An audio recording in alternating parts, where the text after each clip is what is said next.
అందరికీ నమస్కారం అండి. ఓటమి తర్వాత కూడా జగన్మోహన్ రెడ్డికి పాపం జ్ఞానోదయం అవ్వాల.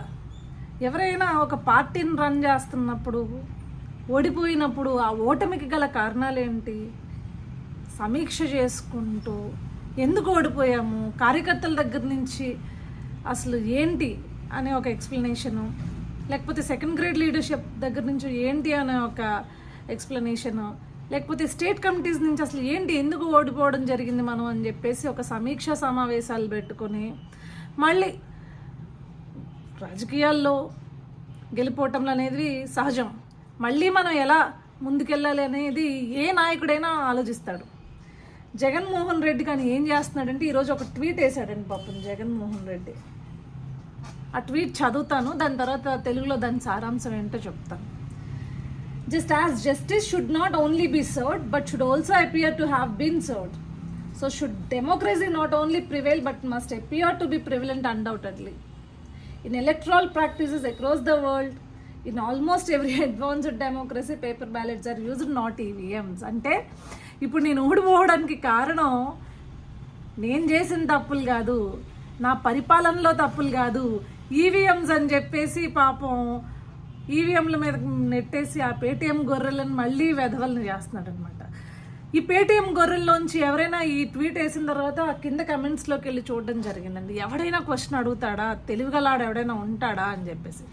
జనరల్గా నీకు ఈవీఎంలో ట్యాంపర్ జరిగిందనో హ్యాక్ జరిగిందని ఏమైనా డౌట్ ఉంటే ఆ ఈవీఎంలకి ఒక 40,000 ప్లస్ జిఎస్టీ కట్టి ఆ ఈవీఎంలని చెక్ చేయవలసిందిగా అక్కడ ఉన్న అధికారులను కోరితే ఎలక్షన్ అయినా 7 రోజుల్లోనే ఈ అవకాశం ఉంది. దాన్ని పూర్తిగా ఏ పార్టీలైనా సద్వినియోగపరచుకోవచ్చు. కానీ జగన్మోహన్ రెడ్డి అది చేయలేదు. అంటే జగన్మోహన్ రెడ్డికి క్లియర్గా తెలుసు తన ఓటమికి గల కారణం తను చేసిన తప్పులే. తన పరిపాలనలో అన్ని తప్పులు చేశాడు కాబట్టి ఈరోజు ప్రజలంతా ఒక 11 సీట్లు ఇచ్చి కూర్చోబెట్టారనే విషయం జగన్మోహన్ రెడ్డికి బాగా తెలుసు.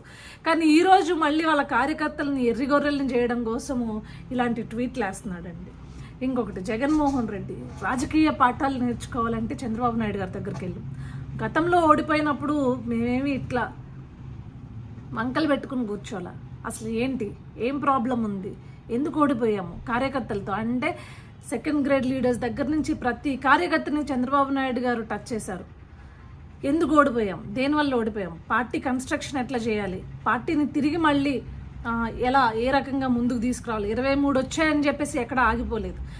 23 వచ్చినా సరే 3వ రోజే మళ్ళీ పార్టీ ఆఫీస్లో కూర్చున్నారు. ఎలా క్యాడర్ని పార్టీని అనుసంధానం చేయాలని ఆలోచించారు. దానికి తగ్గ ప్రతి ప్రోగ్రామ్ని ప్లాన్ చేసి డిజైన్ చేసి మళ్ళీ కార్యకర్తలందరినీ ఒకే తాటిపైకి తీసుకొచ్చి ఈరోజు గెలుపు బాట పట్టించారు. గతంలో నువ్వే కదయ్యా చెప్పావు 80% ఓటు పడింది.